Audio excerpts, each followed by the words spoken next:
معانا استاذ محمد صاحب العربيه الاستروين. استاذ محمد السلام عليكم. عليكم السلام يا باشمهندس محمد. ازي حضرتك عامل ايه؟ الحمد لله بخير. انا قبل اي حاجه ينفع بس يعني اقطع كلامك؟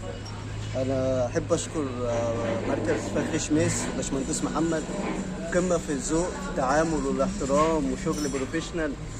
ما ممكن تجيله يبقى انت عارف ايه المشاكل اللي عندك، لكن انت تكتشف ان هو بيظبط لك حاجات انت ما تعرفهاش اصلا. ودوت ده لما يدل على اللي انت بتيجي مكان فعلا تحس ان انت في امان في المواد حتى اللي بيستخدمها، في التفاصيل اللي ما بيسيبهاش.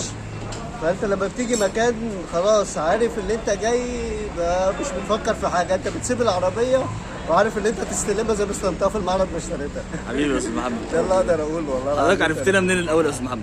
انا يعني من السوشيال ميديا، من صفحه الفيس، والاشاده طبعا مش عايز اقول لك من كل ناحيه، واللي يعرفك عارفك من الدول العربيه، مش سايبين يا باشا، الكويت، السعوديه، امارات، من كل ناحيه. بصراحه انا ولما جيت فعلا المركز وقلت طب اشوف الكلام ده، لا لقيت الدنيا هنا بصراحه لا.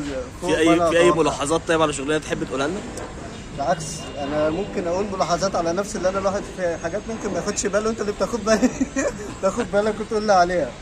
فبحب اشكرك يا باشمهندس محمد، واقول يا رب في مزيد التقدم والنجاح كده دايما. تحب تقول ايه بقى لاصحابك وحبايبك بقى؟ احب اقول لما تيجوا تفكروا في اي لحظه في سمكرة دوكو في العربيه يبقى مفيش تفكير، مركز فخر شميس.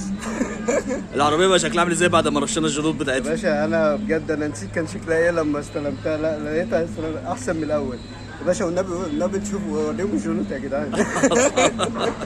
لا بصراحه ربنا يبارك لك فيها يا استاذ محمد، وان شاء الله تبقى زبون دائم عندنا وما يحرمش منك ابدا يا رب. الله يخليك. ربنا يبارك لك يا حبيبي. بصوا على الجلود اهي. شكرا يا استاذ محمد.